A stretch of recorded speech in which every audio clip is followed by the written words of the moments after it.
What a roller coaster my first week on Tirzepatide has been. From queasy days at the start to finally feeling on track and motivated. And the lesson I learned, side effects are real.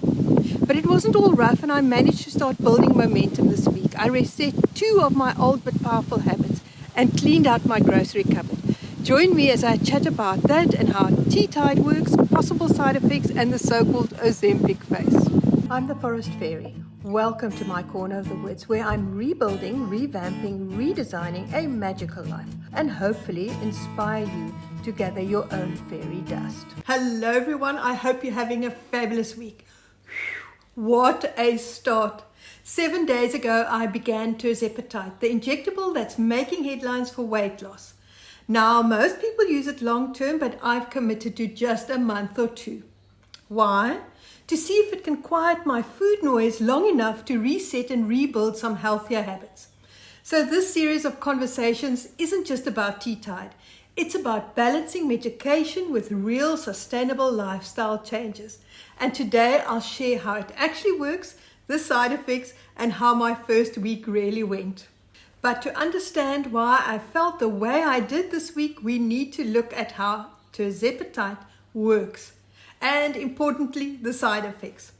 Just a quick reminder, this isn't medical advice, just what I've pieced together from experts and lay people during my research and my own rather limited experience. So the sciencey bit is this. Tirzepatide mimics 2 hormones, GIP and GLP-1, which help regulate blood sugar. The bonus, it also supports weight loss and cardiovascular health. Translated into everyday language, it dials down your appetite and slows your digestion, so you feel full faster and stay full longer. Simple enough, right? Well, it is simple, but not always easy, because then there are the side effects which seem to dissipate as your body becomes accustomed. The most common are gut-related, nausea, diarrhea, stomach pains, burping and flatulence. Less common are fatigue, heartburn, vivid dreams, and even hair loss. And in rare but serious cases, it can affect your pancreas, your gallbladder, your kidneys, and your thyroid. I've linked to a pharmaceutical site in the description if you want the full rundown. So what happened to me? Honestly, the first 2 days were rough. I had extreme nausea and zero appetite. At one point, I wondered if this was worth it.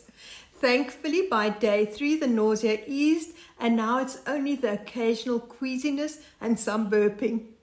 However, my food noise is just about gone. I'm not hungry, I don't crave, I feel full quickly, so much so that I actually have to remind myself to eat real food, just in smaller amounts. I'll unpack my eating habits in a future conversation. The result is I'm down by 1.8 kilograms this week, which is probably part fat, part water, and a dash of hopes, dreams, and expectations. I'm over the moon with this because losing even a few kilos was always hard for me. And what about the so-called Ozempic phase? So far, nothing beyond my Efidex treatment is kicking in, but as Dr. Amir Karam explains, it's not about how you lose weight or the method you use, but how fast. Skin needs time to adapt, and as we get older, we naturally lose the fat pads in our face, which makes the changes so much more visible. His advice? Lose gradually so that your skin adjusts with you. I've linked his video as well. But here's the real kicker. Injections alone aren't the magic.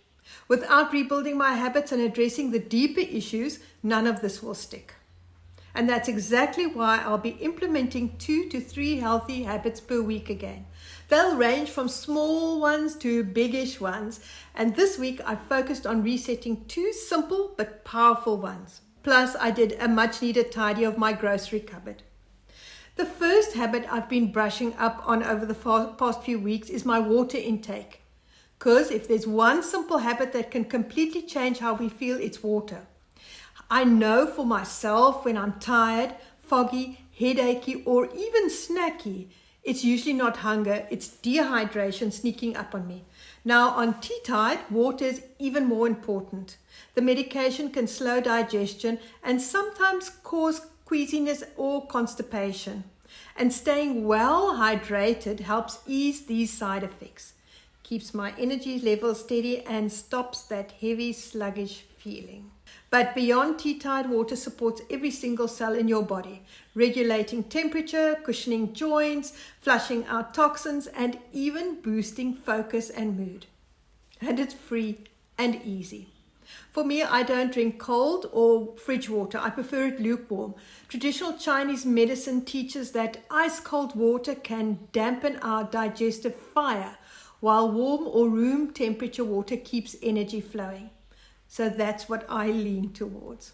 And to make it even more inviting, I've romanticized the habit. I keep a jug and a pretty glass on a tray next to me on my desk. It makes drinking my 2 to 2.5 liters water feel like a ritual and a big accomplishment.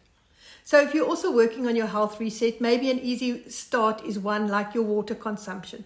Fill a jug, keep it nearby, and see how your body responds. And if you've got a trick for remembering to drink your water, let me know in the comments below. I'm always looking for new ideas. Oops, before I forget, in the previous conversation, I mentioned that I split my physical health into 5 areas: lean, fit, strong, flexible, and healthy. My water consumption falls into the healthy category. So the second habit that I'm brushing up on, and the one I can really recommend, is walking. No fancy equipment, no classes, no subscriptions, just your feet, a pair of decent shoes, and a willingness to step outside. It's simple but powerful. Although slow ambling won't have a tremendous effect on your health, it does seem as if regular walking at a good pace can improve it. Your cardiovascular fitness, muscle strength, blood pressure, and glucose control. So this habit falls into my fit category. And if you do it with first light, like I do, you get that natural light in your eyes that helps set your circadian rhythm, boosting energy, focus, and mood for the rest of the day. It's one of those habits where the benefits just stack up quickly. I now use the Japanese interval walking method. It saves time. 30 minutes of alternating between 3 brisk minutes, like you're late for a meeting, and 3 minutes at a moderate pace. Now, we all have things we need to work around, and one of mine is the mongrels. The first 25 minutes of my morning walk is with them. It's a sniff and search as they catch up on the neighborhood news, and a stop and go as I wait for my elderly gentleman. So I only fit in 2 fast intervals into this walk, but then I drop them off at home and continue alone, adding a few more bursts. All in all, about 3.5 kilometers, 4 to 5 times a week. Most days my walking is structured, but weekends it's just about being outside, enjoying the fresh air, and how good it makes me feel. So if you're looking for one exercise habit to reset, try walking. Keep it simple, keep it consistent, and let it become your daily reset button. And the final adjustment I made in my first week was the organizing of my grocery cupboard. There's not much to clean out, but I just wanted to be clear about what's in it. I also moved everything from an awkward under-counter space to my upright cupboard for easier access. The 2 areas I have a lot of is spices and herbs and teas. I also saw there is jasmine rice, brown rice, and a few types of lentils, and a few tins of beans and tomatoes. Then there's my oils and vinegars, and that's it. I do know what I'm supposed to eat and not eat, and so we'll fine-tune this cupboard again over the next few weeks so that it offers more. Is your grocery cupboard as dire as mine? Share in the comments below what are the 2 main ingredients currently. And so there you have it, my first week on tea tide and getting back to some basic healthy habits. Have you joined me on this journey with your own reset? Sometimes resets aren't even big or even related to health. Sometimes it's just something you've been putting off for ages, but that needs to be done. Handling your taxes, clarifying a relationship, clearing out a cupboard. If you've enjoyed this conversation, you might like the one about the vibe of your closet. The link is somewhere here. Wishing you a week filled with healthy habits and, of course, sprinklings of fairy dust. Until next time, goodbye